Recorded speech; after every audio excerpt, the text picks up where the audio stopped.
History 24/7 में स्वागत है। पहले साथियों, यूपी जेके के प्लेलिस्ट में आज का हमारा वीडियो है उत्तर प्रदेश जीके की प्रमुख मिट्टी और कृषि। आज के वीडियो में हम लोग उत्तर प्रदेश की मिट्टी और कृषि के बारे में चर्चा करेंगे। तो चलिए आज का वीडियो शुरू करते हैं। सबसे पहले है उत्तर प्रदेश में कृषि और फसल उत्पादन के बारे में चर्चा करेंगे। उत्तर प्रदेश की अर्थव्यवस्था की रीढ़ कृषि है। राज्य की विशाल जनसंख्या और उपजाऊ गंगा यमुना का दोआब क्षेत्र इसे भारत का सबसे महत्वपूर्ण कृषि प्रधान राज्य बनाता है। अगर उत्तर प्रदेश में इकोनॉमी चलती है तो उसकी रीढ़ क्या है दोस्तों? कृषि है। और उत्तर प्रदेश राज्य की विशाल जनसंख्या और उपजाऊ गंगा यमुना का दोआब क्षेत्र इसे भारत का सबसे महत्वपूर्ण और कृषि प्रधान राज्य बनाता है। सामान्य परिचय: कृषि प्रधान राज्य उत्तर प्रदेश को भारत का अन्न भंडार कहा जाता है। जनसंख्या की निर्भरता: प्रदेश की कुल कार्यशैली का जनसंख्या का लगभग 59.3% भाग कृषि एवं संबद्ध क्षेत्रों में नियोजित होता है। 60% जनसंख्या का रोजगार कृषि क्षेत्र से होता है। आगे हम लोग बात करेंगे कृषि जलवायु क्षेत्र के बारे में, एग्रो क्लाइमेट जोन के बारे में। उत्तर प्रदेश में कुल 9 कृषि जलवायु क्षेत्र हैं। ये क्षेत्र वर्षा, मिट्टी और अन्य जलवायु संबंधी कारकों के आधार पर अलग अलग हैं, जो क्षेत्र विशिष्ट कृषि पद्धतियों के विकास में मदद करते हैं। अब हम लोग बात करेंगे नकदी फसल के बारे में। तो गन्ना, कपास, जूट, तंबाकू ये नकदी फसल हैं। और खाद्य फसल कौन कौन सी हैं? चावल, गेहूं, बाजरा। अब हम बात करते हैं फसल चक्र, फसल ऋतुओं के बारे में। उत्तर प्रदेश में मुख्यतः 3 फसल ऋतुएं पाई जाती हैं। सबसे पहली है रबी की फसल। समय होता है बुआई का अक्टूबर दिसंबर के बीच, कटाई होती है मार्च अप्रैल के बीच। इसमें प्रमुख फसलें बोई जाती हैं गेहूं, जौ, चना, मटर, सरसों, मसूर, आलू, तंबाकू। शीत ऋतु: विशेष रूप से यह शीतकालीन फसल है।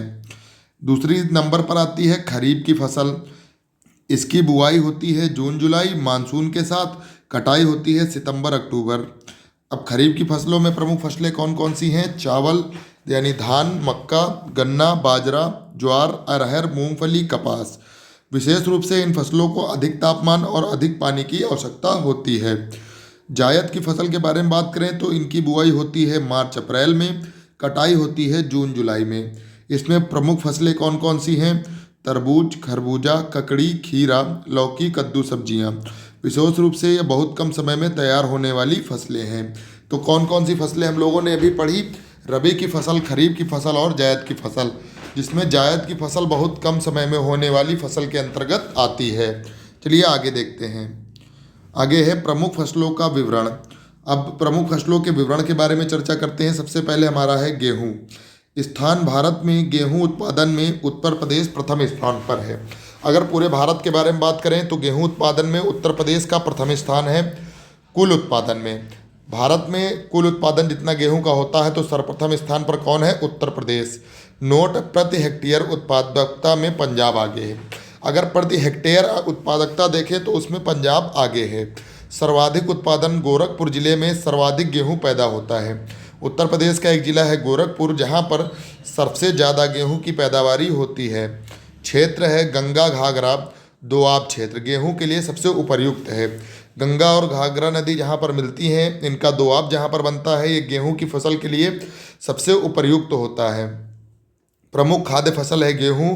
24% क्षेत्र पर इसकी बुआई होती है उत्तर प्रदेश में। चलिए आगे देखते हैं चावल यानी धान, राइस के बारे में। स्थान है भारत में चावल उत्पादन में उत्तर प्रदेश का दूसरा स्थान है पश्चिम बंगाल के बाद। तो चावल स्थान में सबसे पहले स्थान पर कौन है दोस्तों? पश्चिम बंगाल। और दूसरे स्थान पर हमारा उत्तर प्रदेश। क्षेत्र है तराई क्षेत्र और पूर्वी उत्तर प्रदेश। काला नमक चावल, इसे बुद्ध का महाप्रसाद कहा जाता है। यह सिद्धार्थ जिले का ओपी एक जिला एक उत्पाद और जीआई टैग प्राप्त उत्पाद है। चंदौली को धान का कटोरा भी कहा जाता है। उत्तर प्रदेश की दूसरी प्रमुख खाद्य फसल है धान, और उत्तर प्रदेश के चंदौली जिले को धान का कटोरा नाम से भी जाना जाता है। और जीआई टैग प्राप्त है सिद्धार्थनगर के काला नमक चावल को। चलिए आगे देखते हैं। आगे बात करेंगे प्रमुख नकदी फसल के बारे में। गन्ना, शुगर केन। स्थान है गन्ना उत्पादन में उत्तर प्रदेश का प्रथम स्थान है। महत्व है यह राज्य की सबसे महत्वपूर्ण नकदी फसल है। क्षेत्र है मेरठ, मुजफ्फरनगर, गन्ना बेल्ट, सामनी, तराई क्षेत्र। 4 नंबर पर है दलहन और तिलहन। चना सर्वाधिक उत्पादन बुंदेलखंड क्षेत्र हमीरपुर बांदा झांसी में होता है। अरहर का हमीरपुर और फतेहपुर क्षेत्र प्रमुख है। सरसों पूर्वी और मध्य यूपी के अलावा आगरा और मथुरा क्षेत्र में उगाई जाती है। मेथा आयल शिवाला भारत के कुल मेथा तेल उत्पादन का लगभग 90% उत्तर प्रदेश बाराबंकी बदायूं रामपुर से आता है। प्रमुख दलहन उत्तर प्रदेश की है चना। प्रमुख तिलहन फसल है सरसों। चलिए आगे देखते हैं। अफीम के बारे में बात करेंगे। बाराबंकी जिला अफीम उत्पादन के लिए महत्वपूर्ण है। राज्य की एकमात्र अफीम फैक्ट्री गाजीपुर में है। आलू उत्पादन में यूपी का प्रथम स्थान है। फर्रुखाबाद कन्नौज आगरा प्रमुख हैं। हल्दी अदरक उत्पादन में बुंदेलखंड क्षेत्र का उत्पादन बढ़ रहा है। यूपी में गेहूं गन्ना आलू प्रथम स्थान पर है। तो कौन कौन सी फसलें पड़ी? अफीम, आलू, हल्दी, अदरक, दलहन और तिलहन, जिसमें चना, सरसों, गन्ना, चावल और गेहूं ये प्रमुख फसलें हुई। प्यारे साथियों, अब आगे देखते हैं फल एवं बागवानी के बारे में। उत्तर प्रदेश के कुछ जिले विशिष्ट फलों के लिए विशेष प्रसिद्ध हैं, जैसे कि आम। दशहरी आम मलिहाबाद लखनऊ का फेमस है। लंगड़ा आम वाराणसी का फेमस है। चौसा सफ़ेदा आम सहारनपुर से आता है। नोट प्रदेश में उत्पादित आम को दूसरे राज्य देशों में नवाब ब्रांड के नाम से बेचा जाता है। अमरूद प्रयागराज, इलाहाबाद और कौसाम्बी यहाँ का सुरखा अमरूद यानी लाल अमरूद फेमस है। आंवला प्रतापगढ़ सर्वाधिक उत्पादन होता है। केला कुशीनगर और वाराणसी। पान महोबा पान की खेती के लिए ऐतिहासिक रूप से प्रसिद्ध है। उत्तर प्रदेश गेहूं गन्ना आलू कुल खाद्यान्न और दूध उत्पादन में भारत प्रथम स्थान पर है। आगे बात करेंगे कृषि निर्यात जोन के बारे में। उत्तर प्रदेश में विशिष्ट फसलों के निर्यात को बढ़ावा देने के लिए 3 प्रमुख निर्यात जोन बनाए गए हैं। आगरा, लखनऊ, सहारनपुर। आलू इसे ताज ब्रांड से निर्यात किया जाता है। लखनऊ आम नवाब ब्रांड से, सहारनपुर भी आम। आगे बात करेंगे किसान बही योजना। सन 1992 में इसकी शुरुआत की गई थी जमीन के विवरण के लिए। किसान मित्र योजना 18 जून 2001 को शुरू की गई थी। चकबंदी योजना सन 1954 में मुजफ्फरनगर और सुल्तानपुर में शुरू की गई। पुष्प इत्र कन्नौज जिले के फूलों से इत्र बनाने का काम होता है। यहाँ फूलों की खेती बड़े पैमाने पर की जाती है। आगे देखेंगे कुछ क्वेश्चंस देखेंगे। उत्तर प्रदेश को कुल कितने कृषि जलवायु क्षेत्रों में विभाजित किया गया है? इसके पहले हम लोग पढ़ चुके हैं, तो इसका राइट आंसर हो जाएगा 9। आगे देखेंगे उत्तर प्रदेश की महत्वपूर्ण नकदी फसल कौन सी है? गन्ना। नेक्स्ट है काला नमक चावल, जिसे बुद्ध का महाप्रसाद भी कहा जाता है, मुख्य रूप से किस जिले से संबंधित है? राइट आंसर हो जाएगा सिद्धार्थनगर। उत्तर प्रदेश का कौन सा जिला आंवला उत्पादन से संबंधित है? राइट आंसर हो जाएगा प्रतापगढ़। उत्तर प्रदेश में अफीम की एकमात्र फैक्ट्री किस जिले में है? गाजीपुर। उत्तर प्रदेश में आलू को अन्य राज्यों में किस ब्रांड से बेचा या निर्यात किया जाता है? ताज ब्रांड से। नेक्स्ट है उत्तर प्रदेश में किसान बही योजना की शुरुआत कब हुई? सन 1992 में। नेक्स्ट है भारत के कुल मेथा ऑयल का उत्पादन कितना प्रतिशत उत्तर प्रदेश से आता है? 90%। नेक्स्ट है निम्नलिखित में से किस फसल के उत्पादन में उत्तर प्रदेश का दूसरा स्थान है? तो पहले स्थान पर है गेहूं, गन्ना और आलू, ये उत्तर प्रदेश में उत्पादन के नाम पर सबसे प्रथम स्थान पर हैं, जबकि चावल उत्तर प्रदेश में उत्पादन में दूसरे नंबर पर आता है। नेक्स्ट प्रश्न है उत्तर प्रदेश के किस जिले में गेहूं का सर्वाधिक उत्पादन होता है? तो याद रखेंगे उत्तर प्रदेश के गोरखपुर में गेहूं का सर्वाधिक उत्पादन होता है। नेक्स्ट प्रश्न है चकबंदी योजना उत्तर प्रदेश में किस वर्ष शुरू की गई? तो सन 1954 में चकबंदी योजना की शुरुआत की गई। नेक्स्ट है पान बेटर लीफ की खेती के लिए उत्तर प्रदेश का कौन सा जिला ऐतिहासिक रूप से प्रसिद्ध है? तो राइट आंसर हो जाएगा महोबा। नेक्स्ट क्वेश्चन है मलिहाबाद लखनऊ किस फसल के लिए फेमस है? तो दशहरी आम के लिए। चलिए अब प्यारे साथियों 12-13 क्वेश्चन पढ़े कृषि से संबंधित। अब हम नेक्स्ट टॉपिक देखते हैं उत्तर प्रदेश की मृदा। Soil of Uttar Pradesh. सामान्य परिचय देखते हैं। मृदा स्टडी ऑफ सॉइल पेडोलॉजी कहलाता है। पेडोलॉजी मृदा विज्ञान को कहते हैं। मृदा निर्माण की प्रक्रिया को वैज्ञानिक रूप से पेडोजेनेसिस कहते हैं। यह एक जटिल प्रक्रिया है जिसमें मूल रूप से चट्टानों और कार्बनिक पदार्थों से मिट्टी का निर्माण होता है। निर्माण प्रक्रिया चट्टानों के अपक्षय तथा अपर्दन से होता है। वर्गीकरण के बारे में बात करें, उत्तर प्रदेश की मृदा को मुख्य रूप से 3 भागों में विभाजित किया गया है। भाबर एवं तराई क्षेत्र की मृदा, गंगा यमुना क्षेत्रों की मृदा, दक्षिणी पठारी क्षेत्रों की मृदा। भाबर और तराई क्षेत्र की मृदा के बारे में बात करते हैं। भाबर क्षेत्र स्थान है प्रदेश का सबसे उत्तरी भाग। शिवालिक के पथदली में मृदा कंकरीली और पथरीली होती है।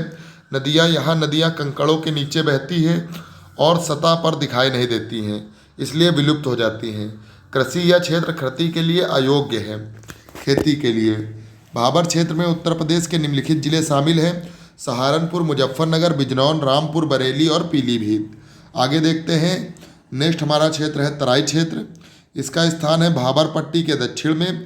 मृदा यहाँ की मिट्टी महीन कंकड़ों वाली, समतल और दलदली होती है। इसमें नमी बहुत अधिक होती है। नदियाँ भाबर में विलुप्त हुई नदियाँ यहाँ वापस सतह पर आती हैं। कृषि क्षेत्र यहाँ क्षेत्र विशेषकर धान और गन्ना के लिए बहुत ही उपजाऊ है। पीलीभीत, लखीमपुर खीरी, बहराइच, श्रावस्ती, बलरामपुर, सिद्धार्थनगर और महाराजगंज यहाँ के क्षेत्र हैं। नेक्स्ट है गंगा यमुना के मैदान की मृदा। अन्य नाम इसका है जड़ोल मृदा, काप मिट्टी, कछारी मिट्टी या दोमट मृदा के नाम से जाना जाता है। इसका निर्माण नदियों द्वारा बहाकर लाए गए अवसादों, सेडिमेंट के जमा होने से होता है।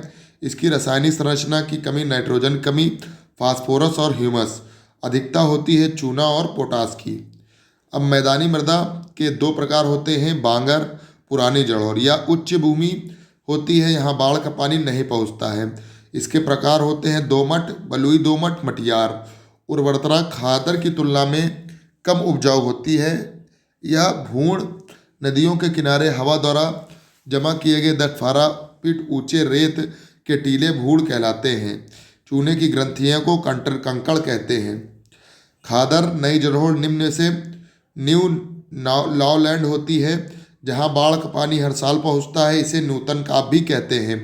उर्वरकता यहाँ सर्वाधिक उपजाऊ होती है। अब बात करेंगे दक्षिण के पठार की मृदा के बारे में।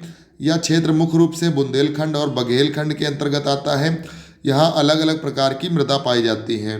लाल और पीली मृदा क्षेत्र मिर्जापुर और सोनभद्र, प्रयागराज, चंदौली। लाल का रंग का कारण आयरन ऑक्साइड की अधिकता। नोट लाल मिट्टी में जल मिलाने पर वह पीली दिखाई देती है।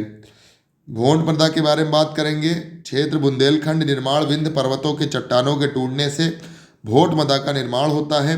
इसमें मोटा अनाज, ज्वार, बाजरा, मक्का, हल्दी के उत्पादन के लिए यह उपयुक्त है। मार या माण मृदा, इसका क्षेत्र बुंदेलखंड है। रंग काला होता है। विशेषता पानी में मिलाकर यह गोंद की तरह चिपचिपी हो जाती है। आगे है राकड़ मृदा। यह बुंदेलखंड के पर्वतों के ढालों पर पाई जाती है। इसका रंग लाल और भूरा होता है। फसल तिल और चना के लिए फेमस होती है। परवा या पड़वा मृदा, स्थान हमीरपुर और जालौन। रंग हल्का लाल होता है। फसल चना, ज्वार, बाजरा, मोटा अनाज के लिए फेमस होती है। उत्तर प्रदेश की अन्य विशिष्ट मृदाओं के बारे में बात करेंगे। काली मिट्टी, ब्लैक सोल। अन्य नाम होता है कृपासी मृदा, रेगुर मृदा व लावा मृदा। स्थानीय नाम उत्तर प्रदेश करेल है। क्षेत्र बुंदेलखंड का पश्चिमी भाग। विशेषता जल धारण क्षमता सबसे अधिक होती है। सूखने पर इसमें दरारें पड़ जाती हैं और इससे स्वतः जुताई वाली मिट्टी कहते हैं। मरुस्थली मृदा के बारे में बात करें तो कम वर्षा वाले पश्चिमी क्षेत्र मथुरा, आगरा, अलीगढ़ में यह पाई जाती है। इसकी प्रकृति बालू रेत की अधिकता होती है। फसल इसमें मोटे अनाज और सरसों की बुआई होती है। नेक्स्ट है लवड़ी और क्षारी मृदा। स्थान रेह, कल्लर, बंजर या ऊसर। राज्य के लगभग 10% क्षेत्रफल पर यह बंजर या ऊसर, लवड़ी या क्षारी मृदा पाई जाती है। सुधार के उपाय। अम्लीय मृदा सुधार के लिए चूने का प्रयोग किया जाता है और क्षारीय मृदा के लिए सुधार के लिए जिप्सम का प्रयोग किया जाता है। सामान्य फसल के लिए अच्छी मृदा का पीएच मान 6 से 7.5 के बीच होना चाहिए। अब कुछ मृदा से संबंधित प्रश्न देखते हैं। उत्तर प्रदेश की जलोढ़ मृदा में मुख्य रूप से किन तत्वों की कमी पाई जाती है? नाइट्रोजन, फास्फोरस और ह्यूमस। भाबर क्षेत्र के संबंध में कौन सा कथन असत्य है? यहाँ की नदियाँ कंकरीली और पथरीली होती हैं तथा नदियाँ विलुप्त हो जाती हैं। नवीन जलोढ़ मृदा को किस नाम से जाना जाता है? खादर के नाम से जाना जाता है। उत्तर प्रदेश में काली मिट्टी को किस स्थानीय नाम से जाना जाता है? करेल नाम से जाना जाता है। क्षारी के सुधार के लिए किसका प्रयोग किया जाता है? जिप्सम का यूज किया जाता है। बुंदेलखंड क्षेत्र में किस मृदा में पानी मिलाने पर वह गोंद की तरह चिपचिपी हो जाती है? मार या माड़ मृदा में। नेक्स्ट है नदियों के किनारे हवा द्वारा जमा किए गए 10 से 12 फीट ऊंचे रेतों के टीलों को क्या कहा जाता है? भूड़ कहा जाता है। नेक्स्ट क्वेश्चन है उत्तर प्रदेश के किन जिलों में मुख्य रूप से मरुस्थलीय मृदा पाई जाती है? मथुरा, आगरा और अलीगढ़। नेक्स्ट है लाल मिट्टी का लाल रंग मुख्य रूप से किसकी उपस्थिति के कारण होता है? आयरन ऑक्साइड के कारण। नेक्स्ट है किस मृदा को स्वतः जुताई वाली मृदा कहा जाता है? काली मिट्टी को। तो प्यारे साथियों, आज हम लोगों ने उत्तर प्रदेश के 2 टॉपिक पढ़े जिसमें उत्तर प्रदेश की मृदा और उत्तर प्रदेश में मुख्यतः होने वाली कृषि के बारे में चर्चा की। आप सभी को अगर हमारा वीडियो अच्छा लगे तो हमारे यूट्यूब चैनल History 24/7 को सब्सक्राइब करें और वीडियो को ज़्यादा से ज़्यादा लोगों तक शेयर करिए। वंदे मातरम, जय हिंद, जय भारत।